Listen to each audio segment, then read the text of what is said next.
So tell us what we're in the midst of right now.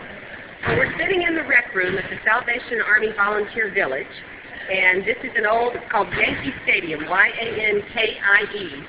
The Salvation Army purchased this, if I've got the story right, the day before Katrina hit. And they bought it to be a community center, and then Katrina immediately converted it into volunteer housing. And so we have a broom, and there are, I think, space for 12 people in our bunk room. Very nice bathrooms and showers and hot water and the whole thing. And they provide us with breakfast and dinner inside, kind of where the concession stand would be if we were at the ball stadium, and then outside they have the lunch tent. And at lunch, they feed people from about 8 different groups, so it's not just the people who are staying here. And we're sharing accommodations. Right. Hope Force, people from Hope Force and Lutheran Church and other Methodists, Compassion International, a lot of different organizations. And then there are other people who stay here that they call long-timers. I think there's a woman who's been here 14 months working and volunteering. Other people who come in and stay maybe a month to 6 months, and this is just their home while they're here. And they're working to rebuild the coast. What's different? You were here on the first trip that we took. What's different for you this time? So there are a lot of things that are different for me personally, because that was an adult trip, and this is a youth trip that I'm a chaperone on. My daughter just asked me what it was like being a chaperone. Was it different? And I said, well, it actually isn't all that much different. And she said, more meetings, right? And I said, you mean more meetings now or more meeting as an adult? And she said, as an adult. And I said, yes, we actually did meet more. But we would have devotionals and we would talk more about what our experience was. It's a lot harder to get the youth to talk. So personally, when we came with the adult team, we stayed in a hotel.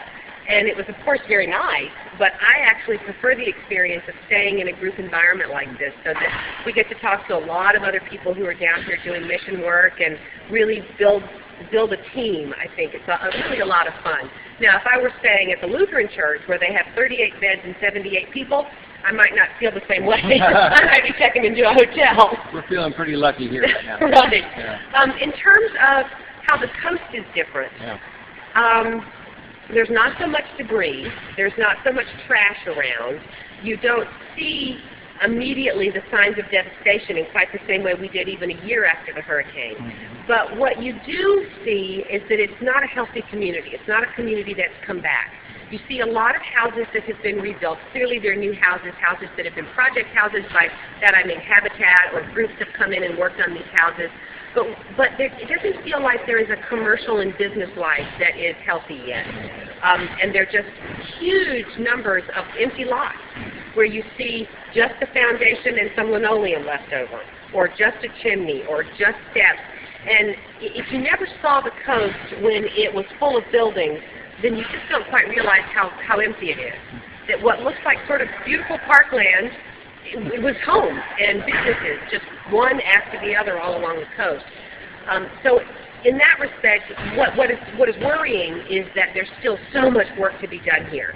And the volunteers are going to stop coming because they're going to think so much time has passed that surely they don't need volunteers anymore. And Eric and I, we were talking a lot about this last night. The government's got to step in and figure out how to rebuild this community, how to rebuild the civic life of this area. Volunteers can't do that, but volunteers are still needed.